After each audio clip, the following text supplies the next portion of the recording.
भोजपुरी के सुपरस्टार खेसारी लाल को आपने कई बार राजनीति पर तंज कसते हुए जरूर देखा होगा। कई बार पीएम मोदी की तारीफें करते नजर आए, कई बार बीजेपी की सपोर्टर बनकर भी सामने आए, तो कई बार वो पीएम मोदी जी की विरोध में भी नजर आए।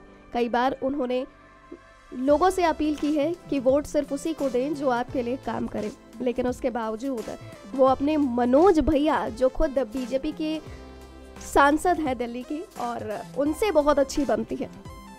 पहले हम आपको वो वीडियो दिखा देते हैं जिसमें खेसारी लाल हमेशा सरकार का विरोध करते नजर आए। देखिए। तो पहले ये चाहूँगा कि बुलेट ट्रेन ठीक है, अच्छी बात है, हमारे देश के लिए अच्छी बात है, लेकिन जो ट्रेन हादसा हो रहा है ना, पहले उस पर ज़्यादा केयर किया जाए तो अच्छा होगा। क्योंकि जो ट्रेन हादसा में हमारे कहने का मतलब जो नॉर्मल ट्रेन है उसकी तो कोई सुरक्षा कर ही नहीं पा रहा है, तो बुलेट ट्रेन की क्या स्थिति होगी।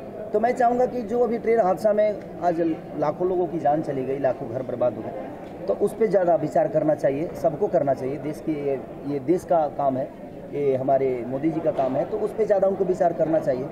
बुलेट ट्रेन से हमें फ़ायदा होगा, ज़रूर होगा, लेकिन जो नॉर्मल इंसान है, जो गुजरात के लोगों को फ़ायदा होगा, बम्बे के लोगों को फ़ायदा होगा, अहमदाबाद के लोगों को फ़ायदा होगा, लेकिन हमारे बिहार, यूपी और दिल्ली जाने वाले लोग जो हैं, वो जो जिस ट्रेन में जाते हैं उनका भी सुरक्षा करना हमारा कर्तव्य है, और हमारे नेताओं, जो भी नेता हमारे देश के हैं, सबका कर्तव्य और दायित्व बनता है। उत्तर भारतीय वोट देना बंद कर देना तो शायद सरकार नहीं बनेगी किसी की, चाहे वो गुजरात हो या यूपी हो, महाराष्ट्र हो, धरती का कोई भी, इस इंडिया का कोई भी कोना हो, यूपी बिहार अगर वोट ना दे तो शायद किसी की सरकार नहीं बनेगी।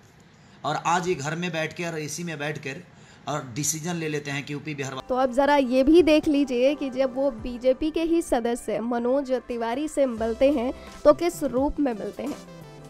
और खेसारी दोनों एक साथ एक मंच पे देखिए, जब हम हो सकता है बीजेपी के टिकट से चुनाव लड़ेंगे। मनोज भैया जब भी हम लोगों से मिलते हैं वो बीजेपी के होके नहीं मिलते हैं, वो बीजेपी के होके मिलते तो शायद उनसे नहीं मिलता।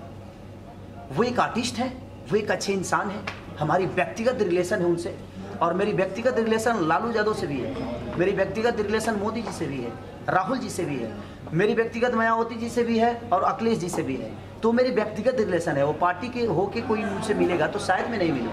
उनके चुनाव प्रचार में जाऊँगा तो मैं पैसा लेकर जाऊँगा, सॉरी, वहाँ व्यक्तिगत चीज़ें नहीं है। मेरा मानना ये है कि अगर मनोज भैया मुझे पर्सनली बुलाते हैं तो वो मेरा रिश्ता है।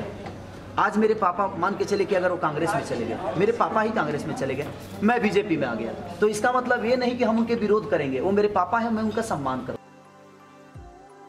नेक्स्ट 9 न्यूज़ भोजपुरिया से ममता की रिपोर्ट।